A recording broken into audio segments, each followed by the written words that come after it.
Здравствуйте. Good afternoon, everybody is here. Let's start welcoming the hostess of our forum, Valentina Matvienko. Thank you for getting us together in this room. I thank all of our outstanding guests. I hope our discussion will be interesting, vibrant, and not without challenging items. Thank you all. It means that the subject that we have chosen for our discussion is really shocking to many people worldwide. Myself, as a mother of several children, I'm quite concerned about what is happening in the world. I do care about what happens not only at home, but what my children can hear outside of our home. My children get gadgets from the children of their age, and for many people who propagate unpleasant and quite often shocking agenda have lots of opportunities to bring the ideas home to our children. And there are several outstanding women here. One of them is very good at boxing, the other one in gymnastics. So I asked them at the very beginning what they think about men becoming women to fight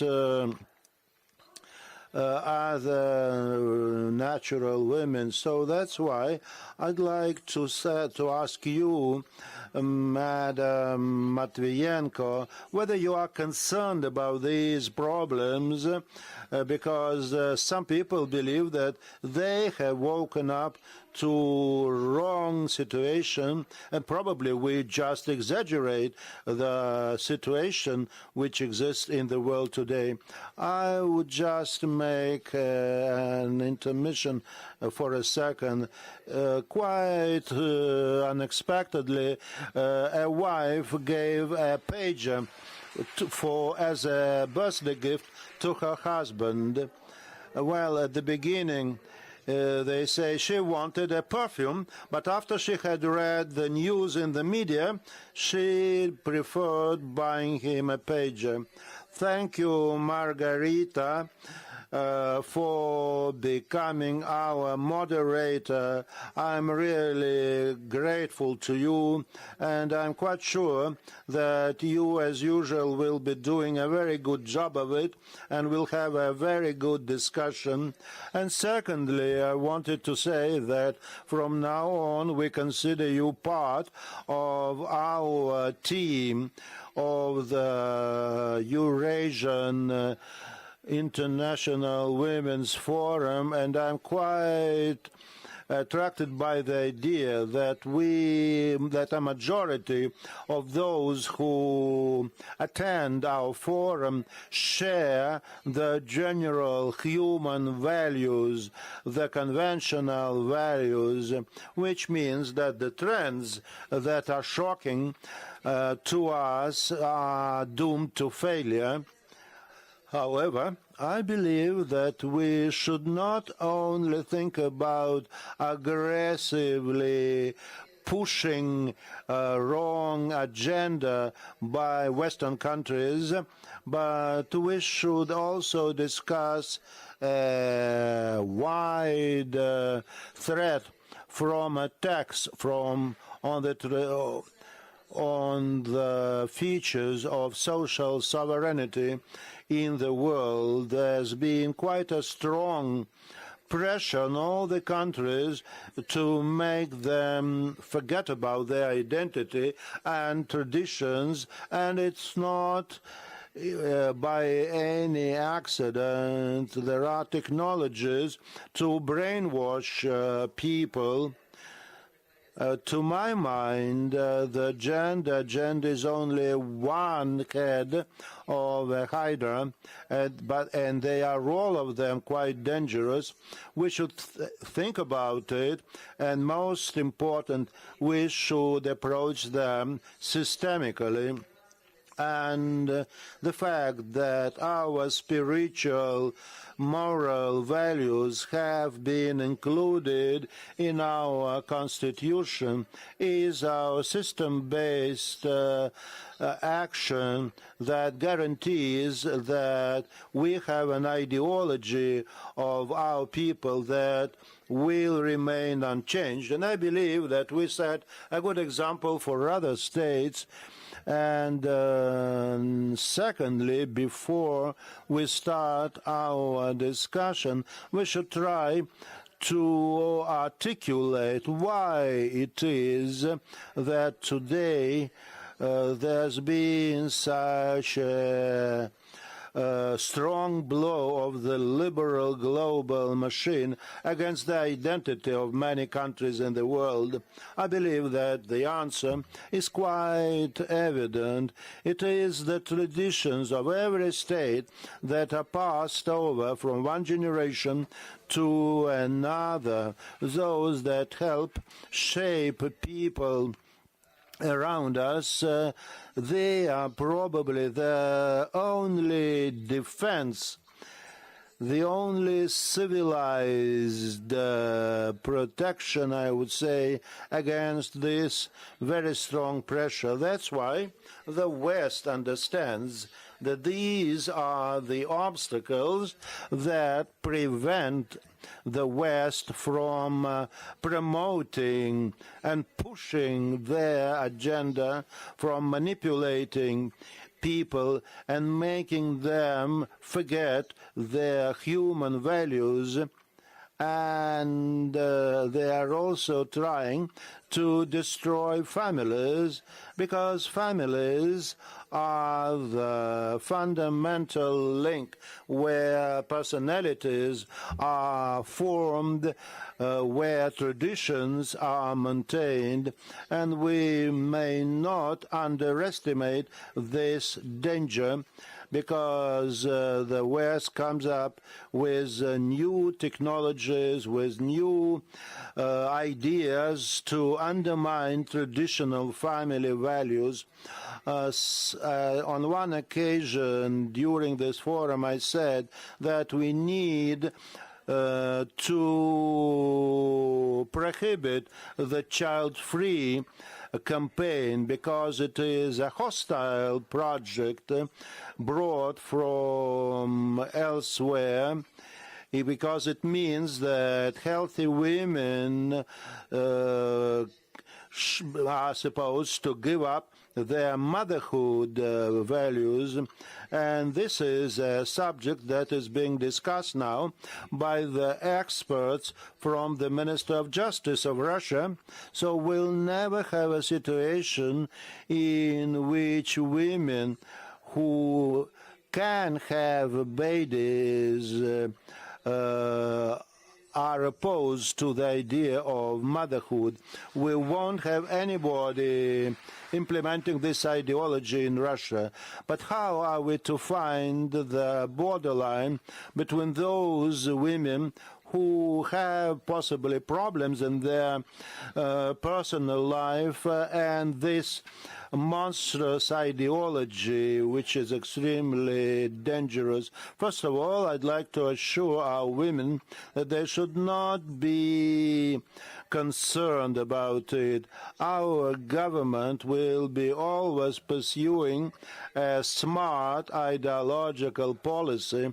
That's why it is the right to choice by constitution in this country. But here we deal with the use of state-of-the-art technologies in an attempt to destroy families through one-sex marriages. This is dangerous, and possibly my colleagues will come up with their ideas. I just want to give them food for speculation. Why are they doing it in the West? Clearly, they want to build up a system of control over the global world in their own interest, using AI, using big digit and the other options, and they're in a great hurry. I can explain why they were in such a hurry at the opening of the Olympic Games in Paris. An absolute majority of the world condemned that monstrous caricature of Leonardo da Vinci's Last Supper, and a majority of the global population condemned that event. And I believe that sound mind will definitely, ultimately win in most countries, and this is what is occurring today.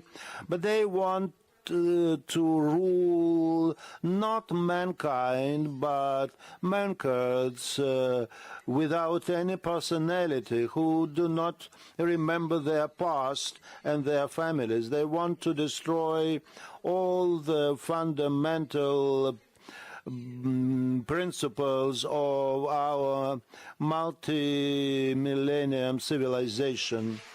That's just for the beginning. Thank you very much, Valentina. Now Natalia Kachanova, chairperson of the Council of the Republic of the National Assembly of Belarus. Belarus is our friendly country. It's our sister country. You also have traditional values. Are you trying to defend yourselves against the hostile ideas like that? First of all, I'd like to sincerely thank you for the opportunity to take part in this panel discussion, because definitely this subject will not leave anybody unexcited. We are not trying to defend ourselves. Why should we defend ourselves? We do remember our history very well. We cherish our traditions, and we live the way that we that we consider correct. Our state has many century historic roots, and as legislators we are certainly working on various aspects. In 2022 we were discussing amendments to the Constitution of Belarus, and I was in charge of the group that was gathering all the comments and ideas of our citizens of Belarus. Even though we adhere to our traditions and live by our laws, that was a time when we needed, however, to formalize the marriage between man and woman. When we were discussing this matter, we understood that people worried about it. Why are they worried? Because we live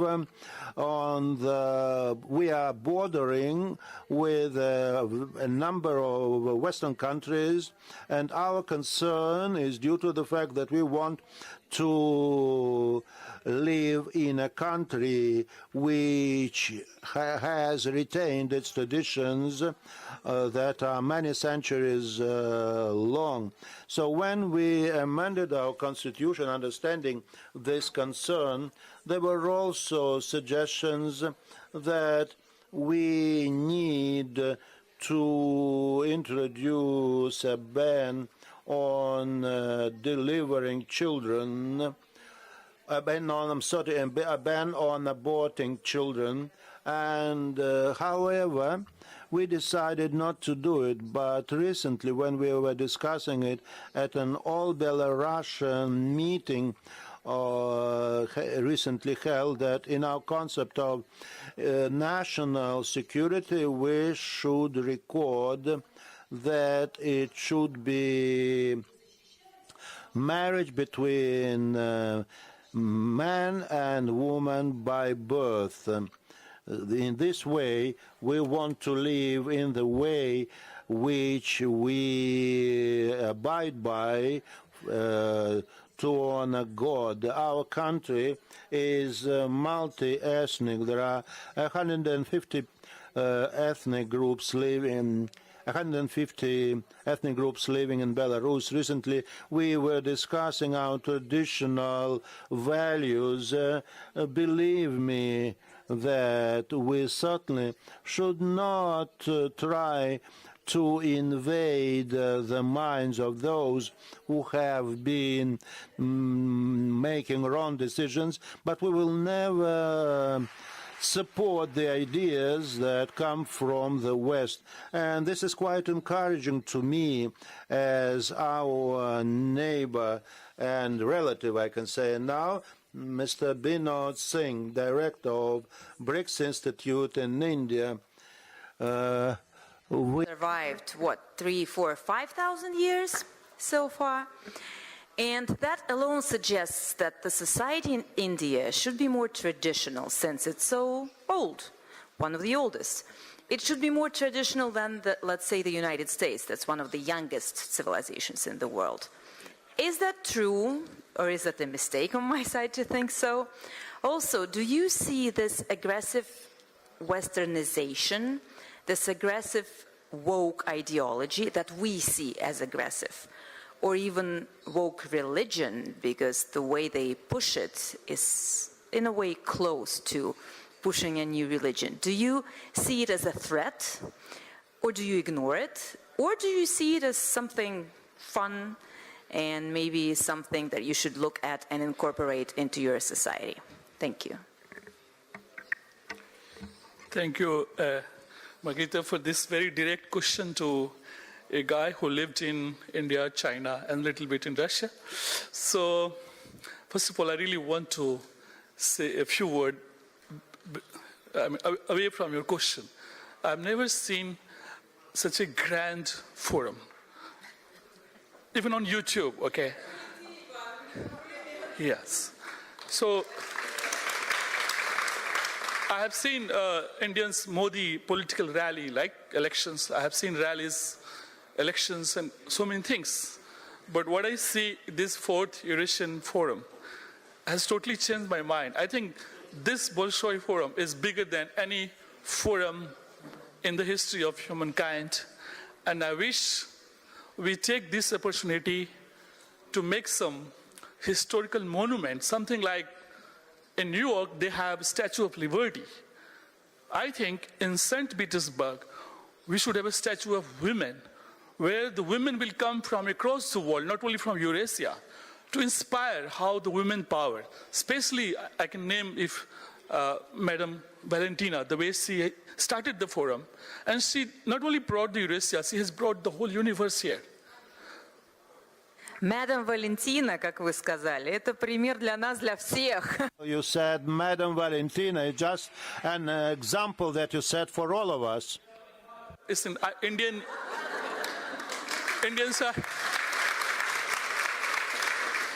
are famous for giving ideas, but we really feel it, and India and Russia, and I can say even China, Eurasia, we feel a connection from soul to soul. Maybe we speak different Isaac, different language. You practice Orthodox Christian, we practice Orthodox Hindu. But to be honest, whenever I see any Ruski mama or papa, why they go to India? Because they love Indian family. They love, despite they're poor, despite the Doma house is very tight, but they can see how Indian women, Janshina, can take care of 6 kids, just alone. So, to be honest, even now, I believe if there's a real hero women hero is the Indian woman who can take care of the housework, make cooking a lot, and also at the same time, the Americans, the Europeans, they think, how can you do that? You should stop cooking. You take care of house, you take care of your husband, because Indian husbands are very lazy, by the way. So if you are thinking of marrying an Indian guy, be careful. Are you married, Mr. Singh? Yes, I should get married because I believe in traditional family. And, You're not married, so I'm married. you're married. Does your wife think you're lazy? You can ask her next time. Okay, I will. So to be very specific, for me, I'm sure I have colleagues from India who are here, and they're simply shocked the way you are holding this forum, right? I mean, some Indians are very proud, not some Indians, especially the Indians who are in power, our bureaucrats, our minister, foreign minister, they're very proud of Indian democracy. But Maria will agree with me that on the ground, Indian democracy is in a very bad shape. It is only there for the sake of looks good to Americans, looks good to the Europe. Oh, you're the Bolshoi, the largest democracy. But in reality, we are a very traditional society, and we are not democratic. Okay, I leave it up to you. You decide if you have Indian friends. So we feel more close to Chinese style. You know, in China, it's not democracy, it's a Chinese democracy. In Russia, you have your own form of government. So we believe in BRICS philosophy now, or some people say Eurasian philosophy, which means that we should not blindly go for something like human rights, feminism, because this feminism is creating problem in India now. They misunderstand feminism in terms of equality. You can see that Indian girls, they look very nice in the sari, right? But now Indian girls really want to dress like you, all of you. Really. So, okay, it's up to them to decide what they like, what they don't like. But in the name of feminism, they're just going on the superficial things, not exactly on getting rights to the work. So the women's participation in Robert Youth, in working women in India is still very low. If you go for a walk in the Indian street, at the time of office, you see just men are working, women are not working. I'm talking about many cities. I'm talking about New Delhi, Bombay. So I wish all of you could be critical of India. Don't always say good things about India. There is one aspect of India where India should learn from Eurasia, is the status of women. My Chinese friends, they always say that we have to liberate Indian women. The Indian women are not enjoying the same rights which women in Eurasia, women in China, women in Russia. So I'm not officially a spokesperson for the Indian women, but as a husband and as a brother, as a growing up in a very traditional family, I believe that Russian culture, Russian family, Russian tradition has a lot to teach Indian family and Indian system. Margarita. Thank you very much. That's very interesting. Feminism is irrelevant to Russia and has been irrelevant for quite a long time, at least ever since the October Revolution, because women were immediately given the same rights as men. And what you're saying is interesting, and maybe after we've gone through this first question that we're discussing, we will get back to that. I would like, and maybe our audience would like to hear your stance on in what exactly spheres Indian women are denied the rights that we have in our society in Russia, where we're completely equal with men. And Valentina Ivanovna is a great example of that. You know that she holds and has been holding a great government post and state post for many years, and the fact that she's a woman in no way was looked upon in any kind of bad way here in our society. So we'll get back to that. Мария Владимировна Захарова, мы с Марией Владимировной подруги, поэтому я надеюсь, вы не будете возражать, если мы будем... And now I will invite Maria Zakharova. We are friends, and we are often discussing the same questions which are in our mutual interest. Could you tell us what you think about all that, what you can say? I am really thankful to Valentina Matvienko because she has now introduced into our vocabulary the word friends. We are not only colleagues, but we are friends. We even have similar flowers, and we are no rivals. The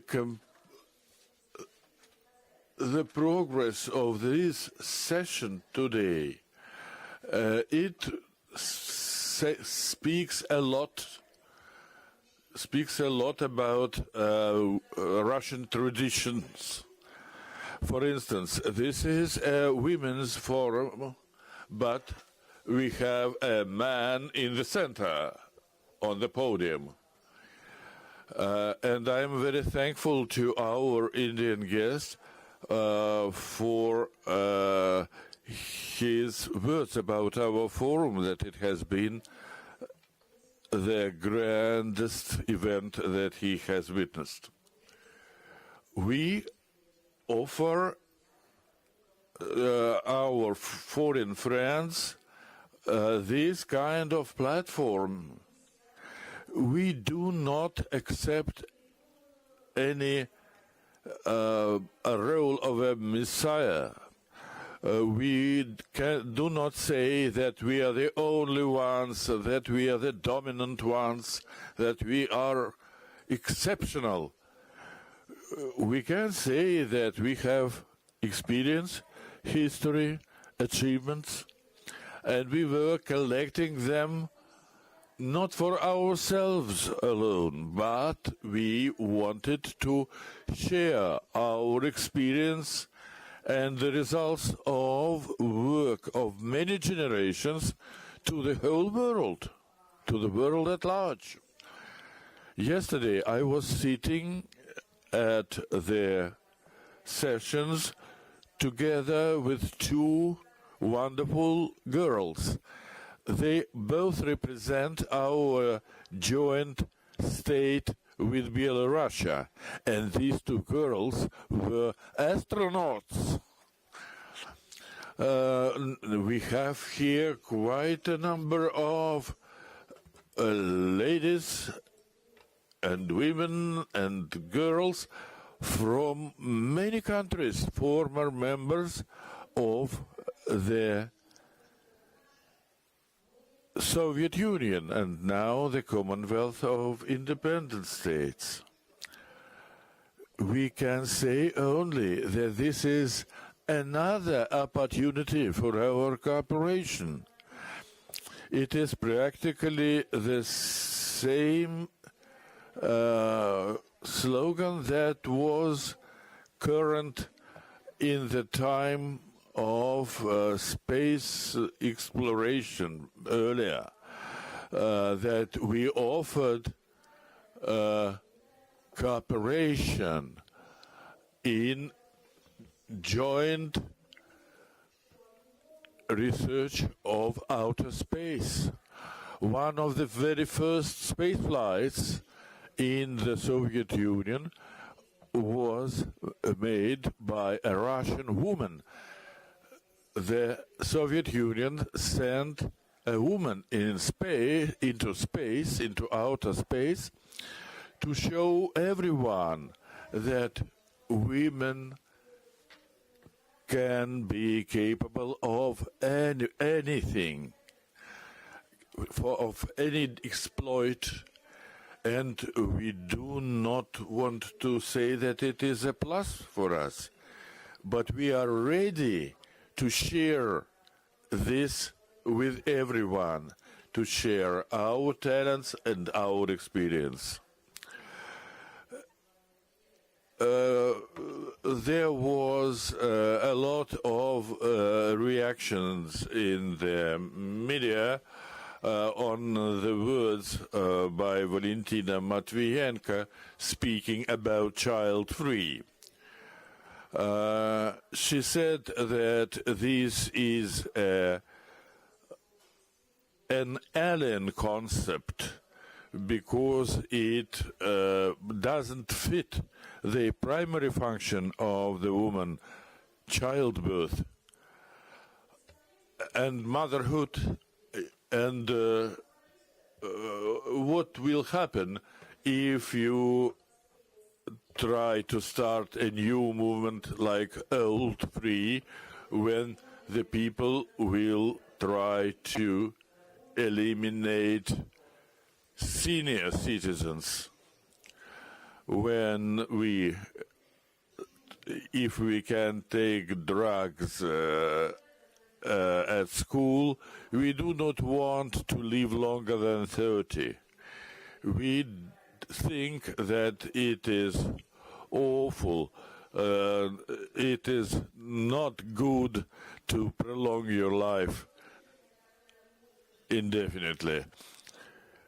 And another movement there may be, which may be called disabled free. We do not want to have any handicapped or disabled people around. They will be only a burden for us. Let's exterminate them.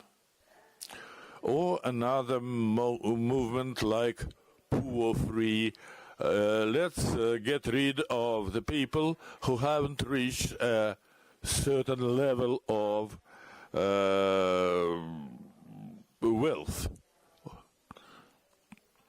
I wanted only to draw your attention to the fact, to the words about democracy. He said that every country has a democracy of its own. And it is a very interesting and an in-depth thought. There are two mainstaking concepts which are inside the idea of democracy. This is the power of the majority, and in a process when people elect their representatives so that they could rule a state in the name. But if the people have no history, no goals, no principles, it will be no democracy in this case. Another value of the democracy is freedom. But there may be freedom to inflict harm on everyone, including yourself. You may be free of family, you may be free from your parents, you may be free. But the true freedom is the freedom from evil. It is the freedom to live a good and creative life. In this country, the voice of the people has found legal format. There has been a presidential decree adopted in August on the preservation of traditions in the government activity. Just imagine how many people are coming now to Belarus to keep yourself intact from the harmful trends. And lots of people come to Russia to save their children from all those distortions and harm that may be inflicted on them abroad.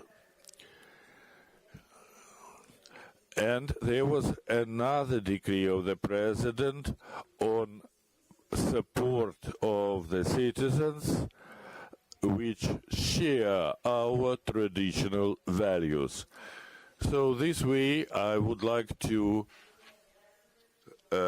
finish my brief speech.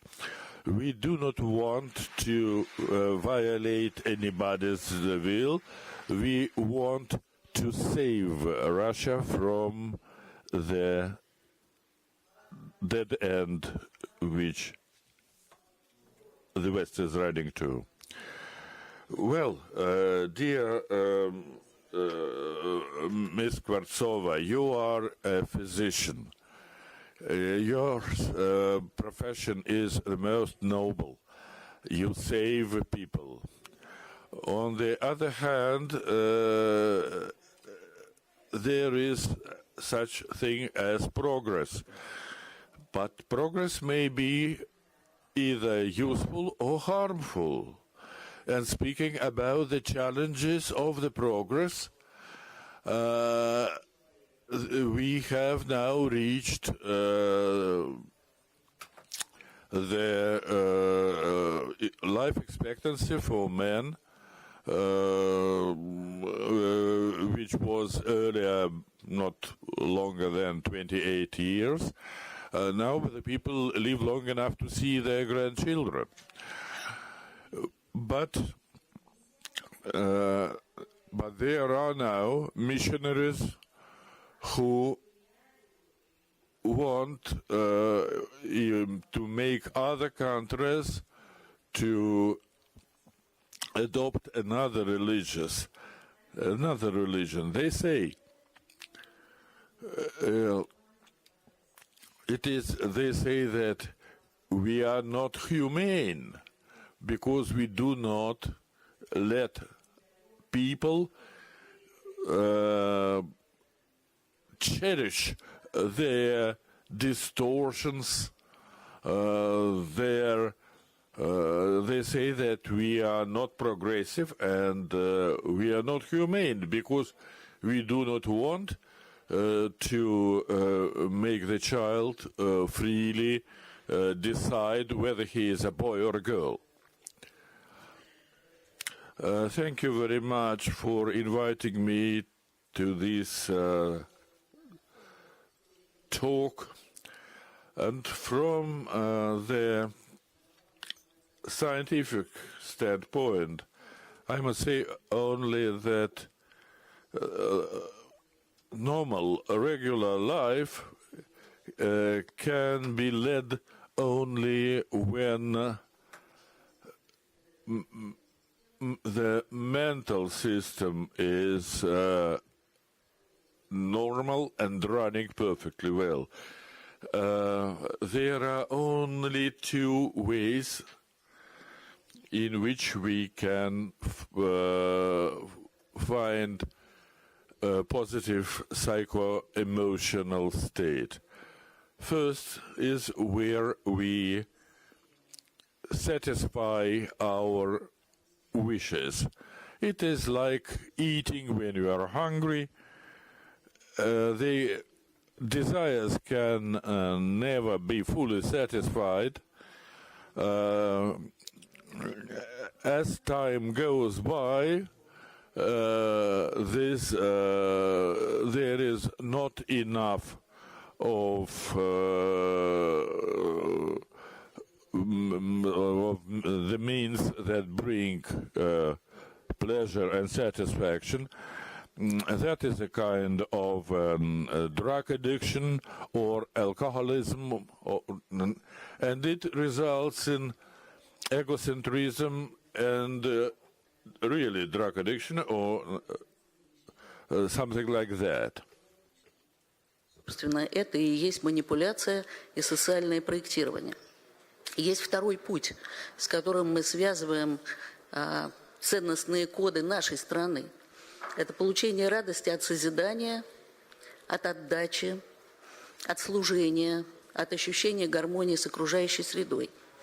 Это существенно более сложный путь, трудозатратный, потому что он требует формирования личности с раннего детского возраста и психологического закрепления ценностей, таких как доброта, милосердие, творчество, формирование в раннем возрасте умения держать внимание, ответственности, целеустремленности, трудолюбия, любви к родине.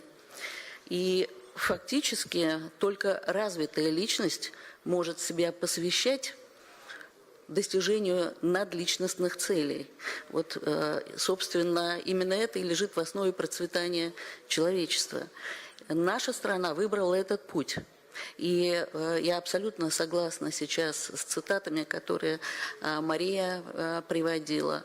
Вот этот путь закреплен в том числе в стратегической концепции наших духовно-нравственных ценностей.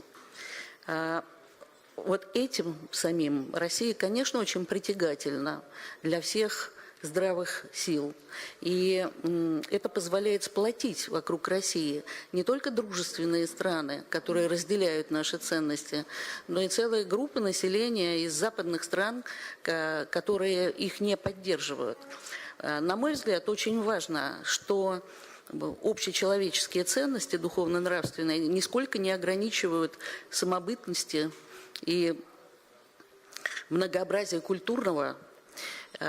И российская политика, она quite important, and the Russian policy is well known for its delicate attitude to such countries, both in two-side format and in international organizations such as Shanghai Organization or BRICS.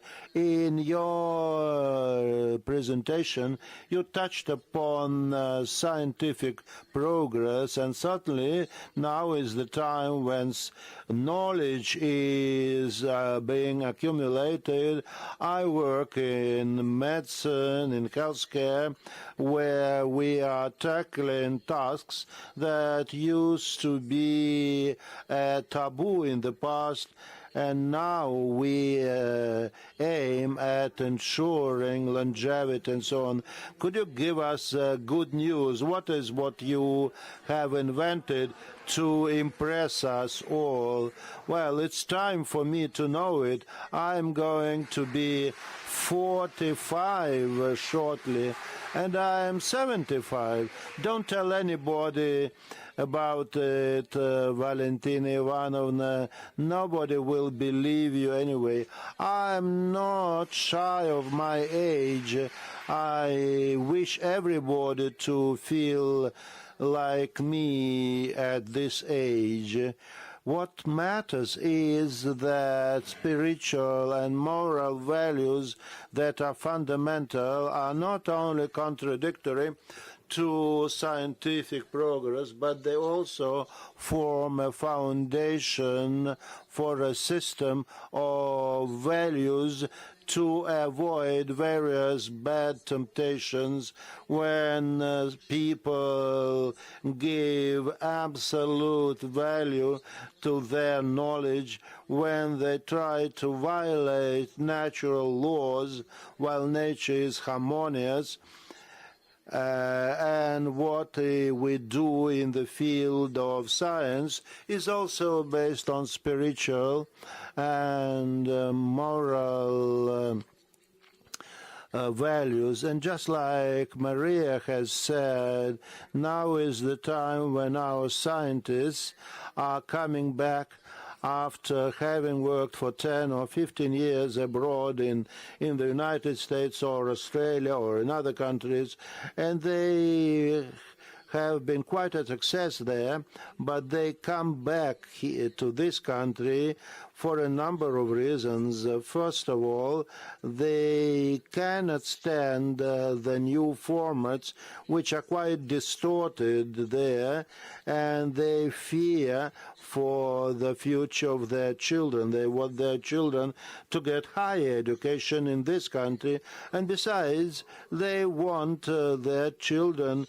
to be able to go in for science, and they themselves won't have any restrictions to work as scientists here.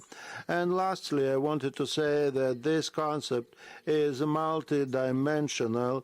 It includes education, culture, patriotism. A very important part of this structure is the education of culture for take care of one's health. In fact, what we do ourselves to care for our health is 50 or 55% of our good health. And this means giving up bad habits. It also means that we need to know how to be stress resistant, how to develop other good qualities. I believe we have every reason for being optimistic, and our newly born children should be led by us in the right way. And I believe there are things that can be approved here, and it will guarantee a success not only for Russia, but also it will enlighten the world around us. Well, I hope to God it will be so. And now, since there was a mention of a vibrant discussion, just as an example, I wanted to mention what is, after all, extensive and intensive development of mankind. When it is extensive, we only meet our personal needs, but when it is intensive, I can recall a situation. We visited a country where there was a great drug addiction problem, and our vis-à-vis told us quite enthusiastically about the way in which they decided they should be able to prevent crime. So we were quite surprised. How have you managed to overcome this challenge of today? They said, we simply legalize drugs, and drug legalization leads to a reduction in crime. I was absolutely shocked. It looks quite simple. We could just take the same attitude to everything. If we call what is bad, if you call it good, and so on. If the West always relies on scientific progress as the dominant feature of its development, on the other hand, science now has a very special role. We have just had a session devoted to women's contribution to the development of artificial intelligence, and there was a question about Vikings. There were just photos there that were, and images that showed black-skinned Vikings, which was done by artificial intelligence based on the principles of tolerance and political appropriateness. Well, Mr. Yakovenko, you spent many decades living in the United Kingdom, so you may have traced how it happens. I remember what it was like in the United States when in 1974 they had a series, and human heads are ruled by series of films, etc. And so that series became quite famous. It was called The Friends. Many of you may recall it.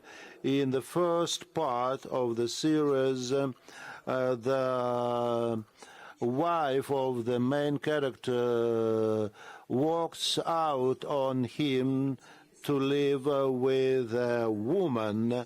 At that time, it was a shock to us. We were quite to know that it's possible to show it in films, but today we are so far away from those times, and so those windows have been opening just little by little, but the Western society is moving along this road. How was it happening in the United Kingdom, and to what extent is this propaganda effective, and Western people are not affected by it? Thank you. Well, I believe that the British are just at the vanguard of the liberal agenda. It's an element of their life. I completely agree with Valentina's statement that the liberal agenda is just one of the heads of the multi-head hydra. Because today, we can see just a proportion between the liberal agenda and the conventional, traditional agenda. And now the diplomats in Moscow that represent a majority of the countries believe, and it has become so evident over the past several years, so we have a majority and a minority. A majority is around 140 countries, including Russia and India, for instance, and a minority is Western countries, such as the United States, around 50 of them, and diplomats now are discussing quite strongly what are the differences between these countries, and there are 4 differences according to them. The world majorities countries build up their policy based on international law principles, and they jointly improve these laws, while the minority countries are mostly based on the Anglo-Saxon guidelines that can always be adjusted. The second component is attitude to private property. Over the past several years, the expropriation of Russian assets abroad, the prosecution of people who have nothing to do with politics in Afghanistan or Venezuela, and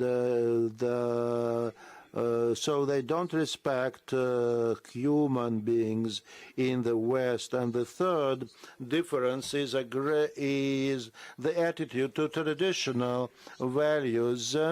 My impression is that it is becoming increasingly more important, and it is now being actively discussed not only on the sidelines, but also in the framework of BRICS and Shanghai Organization. There is one more element that did not exist even several years ago, and it is dividing sports into traditional and liberal sports. What we saw in Paris, was it traditional? What do you mean by traditional? Do you mean that curling is liberal? No. When men compete against men, it's conventional, traditional sport. It's not by the modality of sport, but it's by the participant's gender. So what we saw in Paris, it was just a manifestation of the liberal agenda that has been developing in the West. And Joe, coming back to your question, the British are at the vanguard of the activities of the liberal community in the world, and actively the British have been exercising a lot of influence on the agenda of the Davos forum. I mentioned all this to show that we in Russia and the countries that are our allies, we stand for traditional values and national diversity. If we look at the proportion between the world's majority and the world's minority, our priority is to make people better understand the priorities that exist for mankind, to understand that the agenda dealing with the controllability of society, controllability of human beings will be growing and will be imposed by mass media, above all via culture. And I believe that the key problem for the British society is demography, because the liberal agenda basically results in killing society, both in terms of numbers and in terms of morale. And most importantly, the countries that will follow the liberal agenda will face the same problems. Thank you. Well, Mrs. Valentina, Madam Valentina, we only have half an hour left. We have been discussing things for half an hour. So, quite recently, as Masha has just recalled us, our President, Vladimir Putin, said that the Russian government will be taking steps towards encouraging people who share our traditional values to come to this country. It's no secret that we have been lobbying this approach. We have been sending letters to the government about it. We could kill two birds with one stone like this. First of all, the first bird is the ideology, the idea that people across the world like most, and the values should be based on it. So what were the advantages of the Soviet Union despite a lot of negative aspects? It was the idea of equality, which was quite beautiful, and it had an echo in the souls of the people. And that's why they tried to fight us, because they were afraid we could convince people that our ideas are better. And in the new Russia, we have been short of ideas to show the rest of the world that we are a safe haven that we can suggest to them. Колоссальные меры, беспрецедентные во многом не знающие себе равных ни в каких странах мира. В тех же Соединенных Штатах Америки до сих пор нет вообще декретного отпуска, о каких материнских капиталах мы говорим. Несмотря на все эти меры, демография все равно наша оставляет желать лучшего. А может быть, это помогло бы нам тоже ее улучшить. Мне очень интересно ваше отношение к этому вопросу.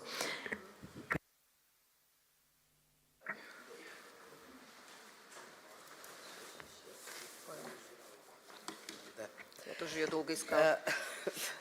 Но прежде всего у России есть шанс, и я бы сказала, это не только шанс, это такая миссия. Стать вот гаванью, как вы сказали, для всех тех людей, кто разделяет традиционные ценности. И ведь, собственно говоря, традиционные ценности – это цивилизационные ценности, которые веками создавались. И возьмите любую религию.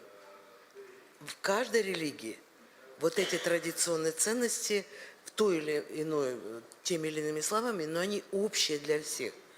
Это не придуманные какие-то ценности России. С одной стороны, они общецивилизационные, а с другой стороны, тысячелетняя история нашей страны, проживание в ней людей, более 200 народностей, национальностей, многоконфессиональная страна, живущая в мире и согласии.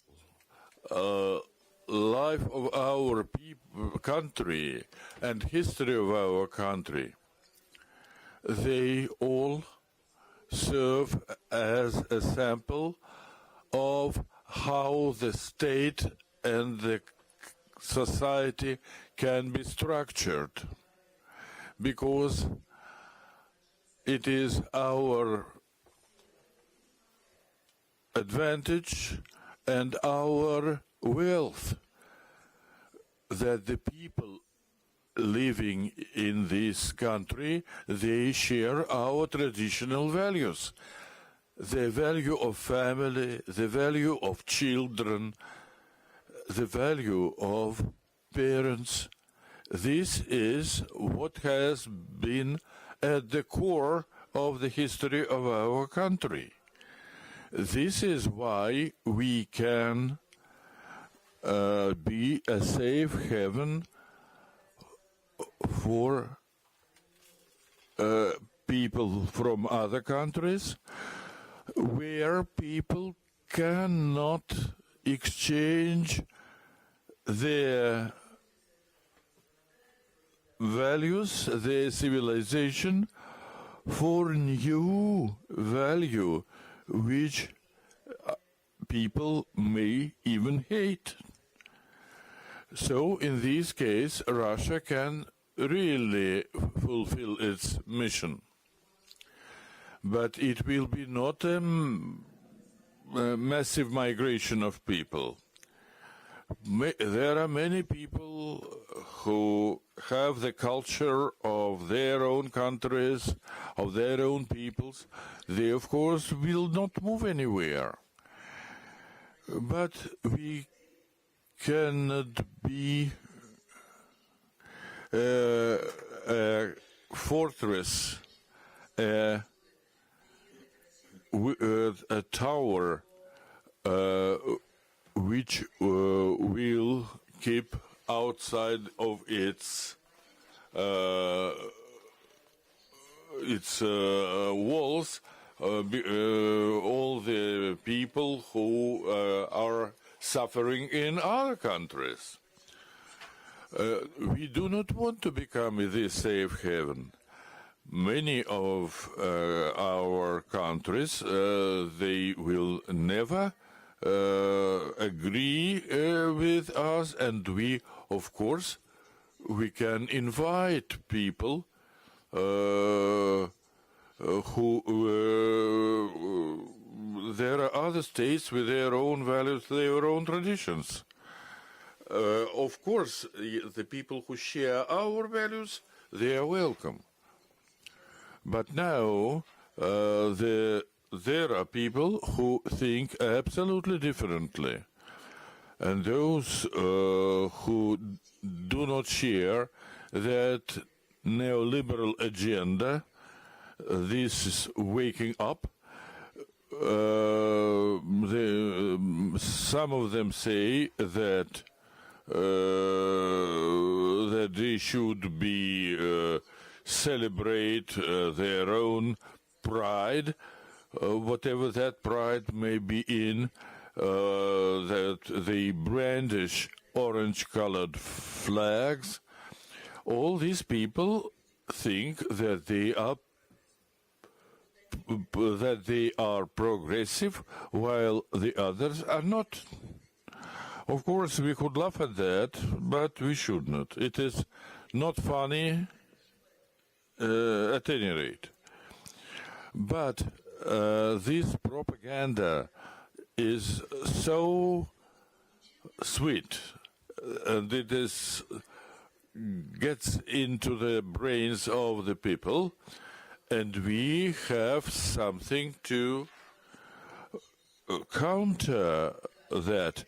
If you give the floor, for instance, to our Minister of Health, Veronika Igorevna. Perhaps she will reconvince quite a lot of people. Let's take, for instance, Malaysia. It is a powerful and very economically developed country, and they cherish their traditions. They have just now passed the law on prohibition of same-sex marriages. And it is absolutely not contrary to progress. Attention to traditions of your own, of your spiritual values, it does not, it is not an opposition to progress. Vladimir Vladimirovich formulated earlier what conservatism is. So, speaking about Russia as a Noah's Ark, we have to be thinking about that on a more broad basis. Of course, there are same-minded people in their own countries, and there was a German journalist has arrived to Russia. The magazine which was banned here because of the interview they published. And he said, I'm happy that so many Germans want to come to Russia. And I asked them, we developed now a package of papers which they will have to bring if they want to come to Russia. But if so many Germans want to come to Russia, might be they should do something in their own country.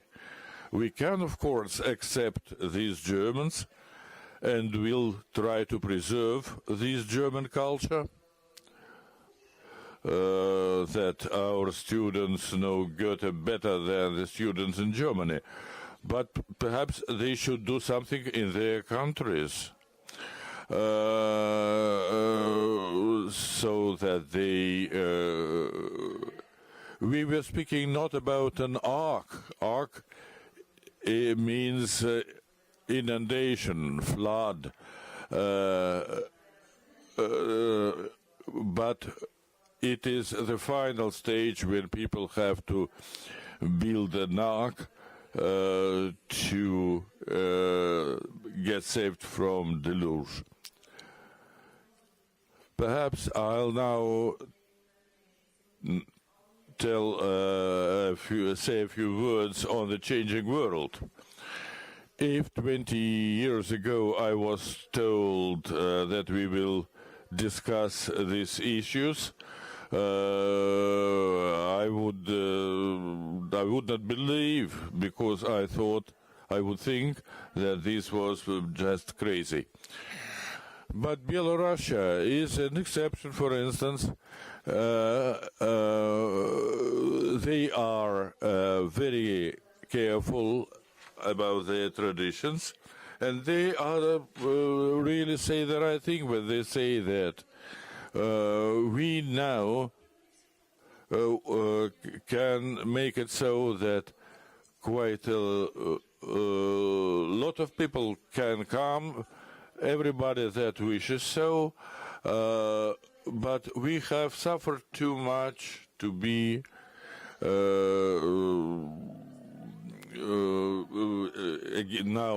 again trying to erect a Berlin Wall between our countries. They keep saying that they will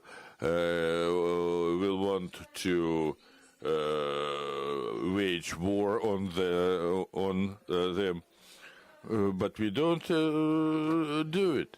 People keep coming to Russia because now here they can learn from the horse's mouth.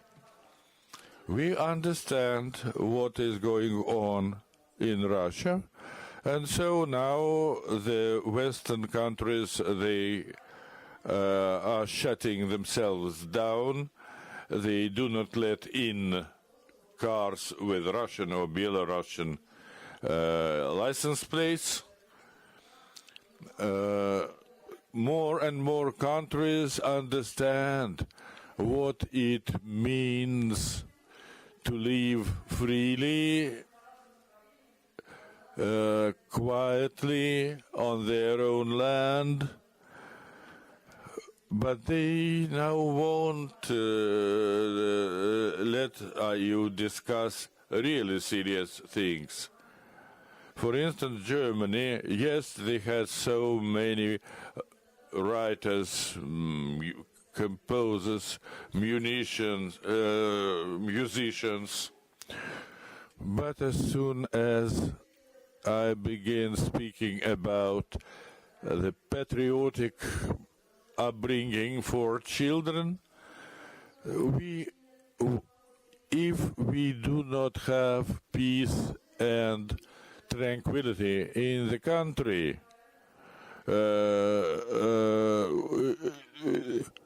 we have now come up to the moment when the Third World War is not so very far. And we want we, the women of the world, we have to bring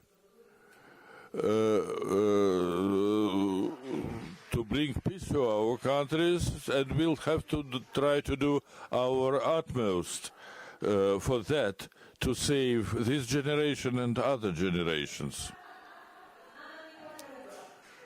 However,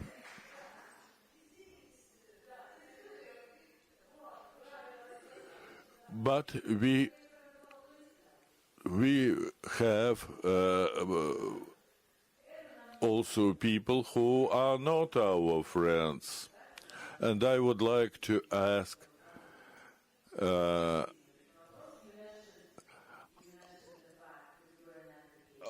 all of us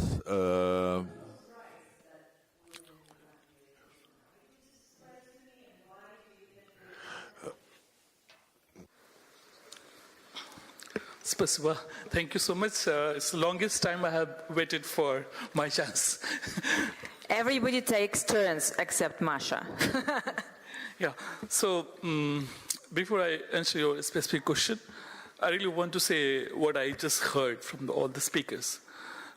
When you ask any young generation in India, who is the best leader in the world, right? Sijas.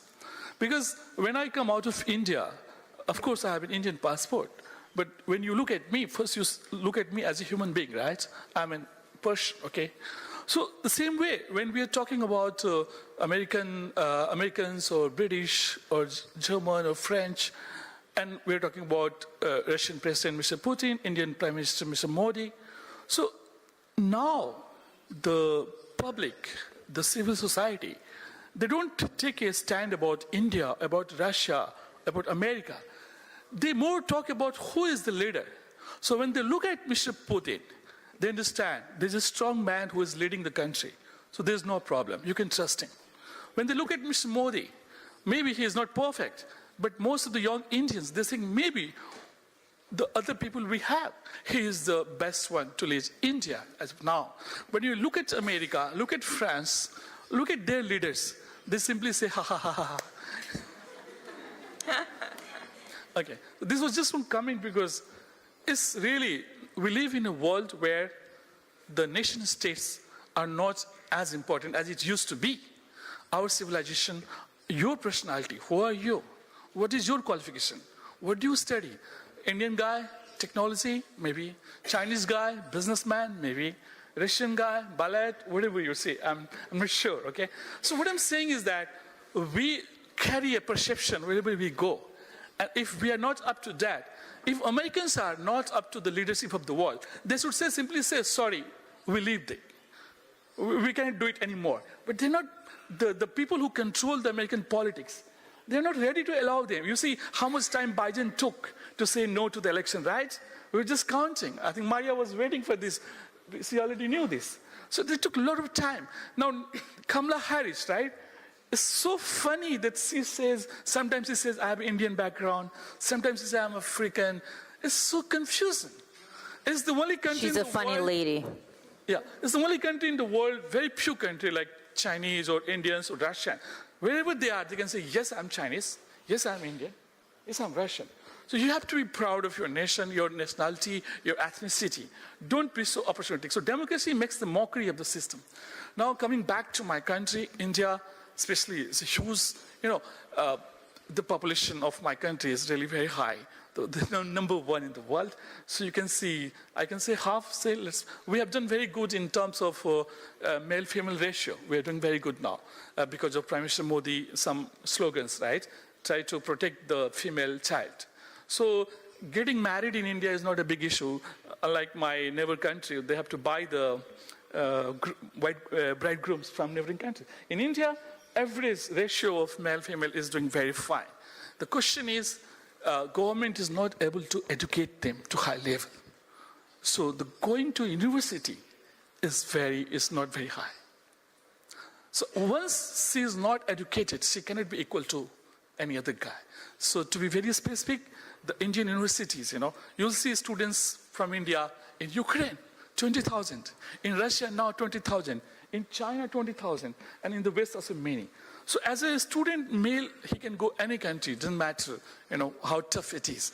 But as a female Indian girl, she has some challenges to go abroad. So my only answer to this Indian current women emancipation or women's power is that we need to educate Indian girls to very high level, in PhDs, at very high level, so that they can join the group of, scientific innovations, AI and everything. So I was talking about, when I see in Russia, every woman here is going to university, almost. And all of them, they speak very good English also nowadays. So I see the level of, you are no more a developing country, you are a high income country, okay? There's no doubt. I mean, the impression of Russia, yes. Not everyone thinks so, even here in Russia, but thank you. Thank you very much. Я не могу удержаться. Да. Я хочу сказать, что, вы знаете... I would like to say only, if you could say these words in the West, you will be ostracized there. Because you've said that it is necessary to protect women's rights, no, not women's, but men's rights.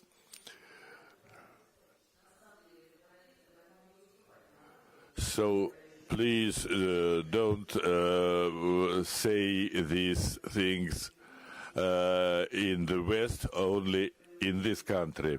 But I don't understand why sexual relationship should be discussed at a political level. Let this be discussed by a couple in their bedroom. Now we really have 3 minutes per each speaker because our hostess Valentina has a very tight schedule. Not only we have been waiting for her, but lots of people are happy to see her during the forum. Well, Masha, have you helped a lot of people willing to come to this country? I know that you've been helping people with documents, with travel, etc. Well, I work for a department that helps all those who are interested in these matters, and I'm proud that I work with people who have been helping such people. And today, I wouldn't say it is a challenge, because a challenge is a rather derogatory word, but it's our priority today to help people who have been prosecuted in their countries only because they insist that they should call girls girls and should call boys boys, and also those who want to come here because some kind of sociology expert of an incomprehensible profession said that they would have to change the gender of their child, and that's why lots of our diplomatic organizations, Россотрудничество, Russian collaboration, and many other public organizations have been helping such people based on our new legislation or just without waiting for it. Some people are willing to come to this country even though they are warned that it will take some time for them to get a visa. Some of them get our information support and also legal support. Our Minister of Foreign Affairs of Russia has been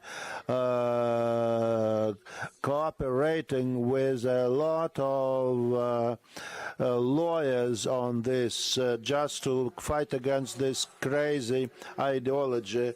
Well, now you, Madam Skvortsova, Mrs. Valentina said that you have now visited the whole world. Actually, everything that has been said by Valentina Matviyenko is correct, that definitely there is a separate science that aims at manipulating human conscience and mental health, but it's only possible if the person wants to be part of it. And how is it possible to make people do it? And there are different ways for this purpose, and there are scientific platforms that help work out motivation for different groups of population. It's most important because we want to address our demographic problems, and we should help those who are willing to move here, but for this purpose we'll need special ways of work. Thank you. I think I will stop at it.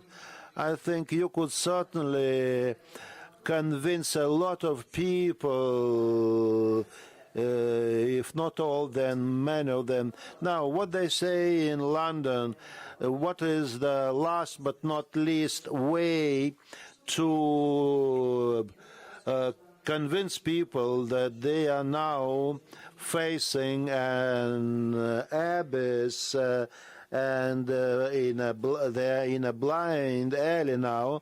I personally can see that there has been strengthening of the liberal agenda just to be more aggressive from the West, and also they're trying to fight against the world's majority. But what about the majority of population in their countries? I believe that a majority now has started fighting these ideas. For instance, in the UK, the Muslim community has been opposed to such agenda, and something similar happens in other European countries, and the same will be happening in the United States. That is to say, the liberal agenda agenda will still be promoted there very strongly, but also there will be opposition to such agenda. And we can see it now using the example of Europe, and I can see that there will be an increase in a positive agenda in the countries of the global majority, and one of the leading subject matters will be sports, because lots of countries want to discuss the future of sports. Nobody there wants to follow the liberal agenda of the International Olympic Committee, and what we can see worldwide now is just a reflection of this trend. There will also exist sound nationalism in the good meaning of this word, and it will be something to dominate in the countries of the global majority. And I believe that it will help many countries to not to take a more active stand in opposing the liberal agenda, which is based on the transgender speculations. These discussions have been developing to counteract, have been developing over the past 2 or 3 years, but we should be very active in using the formats such as Shanghai Organization, BRICS, etc., where countries feel free to speak out their viewpoints. That's why it will be most important. And even though there will be a big conflict between civilizations, a big confrontation between civilization, we should take part in it just to actively support us. Thank you very much. I'd like to thank all the members of the audience. I'd like to thank our great hostess, Valentina Matviyenko. And to sum up the results of our today's meeting, I'd like her to give her ideas. I have a very positive view on the changing world, even though there are lots of things, but I'm still optimistic. What is occurring now in European countries is not supported by an absolute majority of their population. It is only conducted by politicians who have lost their reputation. But if you look at Japan, for instance, where there is so much Russophobia, which never existed before, they used to demand from us that we give their islands to them, but we were just maintaining a good dialogue. But then, based on technologies mentioned by Madam Skvortsova, they actually got rid of their prime minister. His rating fell down to 24%, and now they're going to identify a new leader for their party, and they will elect a new prime minister. In the Netherlands, the population did not vote for the new prime minister. Let's now look at Mr. Macron. The whole of France now is roaring with indignation with his work. He lost in the election, but so-called European democracies have been teaching us how to have an election system where even if a candidate loses in the first round, they have a chance to get to the second round, and then it's possible for them to correct people's conduct. Now there have been demands to impeach Macron. Probably he'll be able to stay safe up to the end of his term, but anyway, he has discredited himself. Now look at Chancellor Scholz. In the east of Germany, the leading coalition only got 0.75% points, and the alternative for Germany got an overwhelming majority. That is to say, there is now a rebuilding of policies worldwide, and I think these processes will continue, and not only because prices have been growing and factories have been closed, but the liberal agenda will change, and people who wanted to move to Russia will have their say more actively.